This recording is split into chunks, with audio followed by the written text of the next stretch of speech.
पुण्यात येरवडा व खराडी येथे अनेक वर्षापूर्वी घरकुल योजना राबविण्यात आली, परंतु त्यानंतर कोणत्याही प्रकारची घरकुल योजना राबविण्यात आली नाही।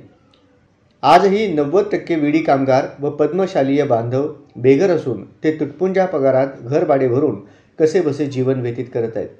या बेघरांना आपल्या हक्काची घरे प्राप्त करून देण्यासाठी शुक्रवार दिनांक 25 जुलै रोजी संघटनेच्या शिष्टमंडळाच्या वतीनं सन्माननीय उपजिल्हाधिकारी सौ ज्योती कदम मॅडम यांना निवेदन देण्यात आले।